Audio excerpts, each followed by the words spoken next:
Hello everyone, welcome to my political journalism news channel. The story for today is Russia has set Ukraine a list of conditions it must meet to halt the fighting as a third round of peace talks between the two sides ended without a resolution overnight. In order to stop the bloody conflict, the Kremlin says Ukraine must cease military action, agree to acknowledge Crimea as Russian territory and never to join NATO. Russia also demanded Ukraine recognize the separatist republics of Donetsk and Lugansk as independent states. He said, "We really are finishing the demilitarization of Ukraine, we will finish it. But the main thing is that Ukraine ceases its military action, they should stop their military action and then no one will shoot." Peskov said that Ukraine was aware of the conditions, and they were told that all this can be stopped in a moment. Russia announced yet another limited ceasefire and the establishment of safe corridors to allow civilians to flee some besieged Ukrainian cities on Monday. But the evacuation routes led mostly to Russia and its ally, drawing withering criticism from Ukraine and others. Ukrainian officials on Monday accused Moscow of resorting to medieval siege tactics in some places, and in one encircled city, Mariupol, there was no sign yet of an evacuation. Efforts to set up safe passages for civilians to leave besieged areas over the weekend fell apart.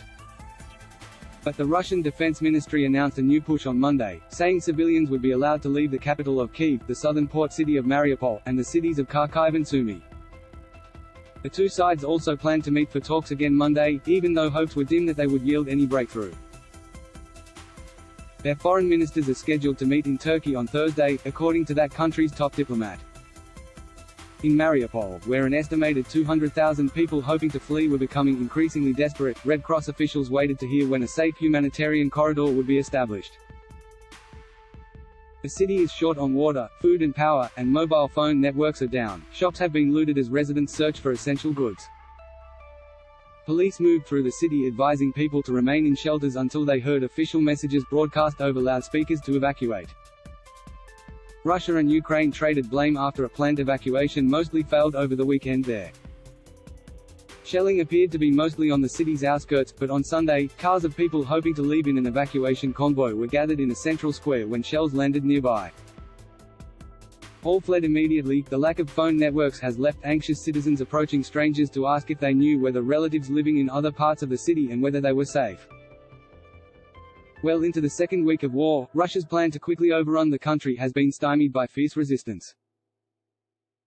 Its troops have made significant advances in southern Ukraine and along the coast, but many of its efforts have become stalled, including an immense military convoy that has been almost motionless for days north of Kyiv. The battle for Mariupol, in particular, is crucial because its capture could allow Moscow to establish a land corridor to Crimea, which Russia annexed from Ukraine in 2014 in a move that most other countries considered illegal. The fighting has sent energy prices surging worldwide, stocks plummeting, and is threatening the food supply and livelihoods of people around the globe who rely on farmland in the Black Sea region. The death toll, meanwhile, remains unclear. The UN has confirmed a few hundred civilian deaths but also warned the number is a vast undercount. Police for the Kharkiv region said Monday that 209 people have died there alone, 133 of them civilians. In the latest ceasefire proposal, most of the evacuation routes were toward Russia or its ally Belarus, a move Ukrainian Deputy Prime Minister Irina Vereshchuk called unacceptable and French President Emmanuel Macron said was hypocrisy. Belarus served as a launching ground for the invasion. Meanwhile, Kyiv Mayor Vitaly Klitschko said in a Telegram video address that fierce battles continued Monday in the Kyiv region, notably around Bucha, Hostomel, Worzel and Irpin, areas away from the humanitarian corridors, and were hitting civilians.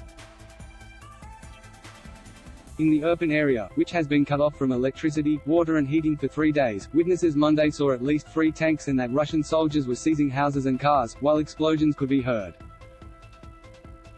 Russian forces continued their offensive in Mykolaiv, opening fire on the city some 480 kilometers south of Kyiv, according to Ukraine's general staff.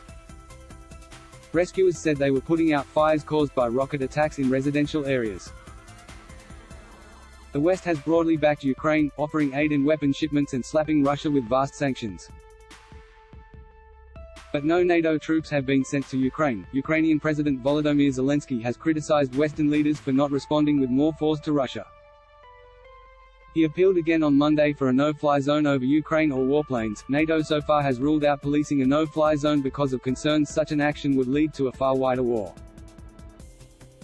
That is all for today news. Thank you for watching to my channel. Please be sure to leave your comment and subscribe below for more news update.